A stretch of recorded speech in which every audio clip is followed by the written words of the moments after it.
देखिए ये वाला क्वेश्चन क्लास 10th के लिए इंपॉर्टेंट है, जिसमें कहता है कि एपी 10/4 का 20वां पद होगा। ठीक है, जैसे पहला पद तो ये है, दूसरा ये है, तीसरा पद है, इसी तरीके से चलते चलते जाएंगे तो 20वां नंबर पे कौन सा पद होगा वो बात हमें बताना है। ठीक है, तो देखिए सिंपल इसको कैसे करेंगे, तो इसका फॉर्मूला हो जाता है, 20वां पद बताना है ना, तो जैसे पहला पद को हम, जैसे पहला पद है इसको हम A1 से दर्शाएंगे, A1 बराबर क्या है 10 है। ठीक है, दूसरा पद को हम A2 से दर्शाएंगे, उसी तरीके से 20वां पद को हम A और 20 से दर्शाएंगे। ठीक है, अब इसका फॉर्मूला हो जाता है कि A प्लस में यहाँ पर 20 है ना, तो 1 कम कर देंगे 19 और इसके साथ में D जोड़ देंगे। ठीक है, D क्या है, इन दोनों के बीच का अंतर होता है। ठीक है, तो पहले अब मान निकाल लेते हैं।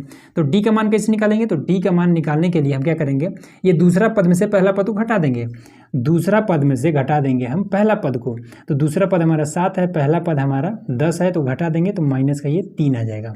ठीक है, अब मान रख दीजिए, तो पहला पद को हम A1 से भी दर्शाते हैं और A से भी दर्शाते हैं, तो ये आपका ये हो जाएगा 10 प्लस में 19 गुणे और D का मान क्या है माइनस का 3, तो माइनस का हो जाएगा 3। ठीक है, तो ये हो जाएगा 10 और इसका जब गुणा करेंगे तो 57, 57, तो माइनस का हो जाएगा ये 57।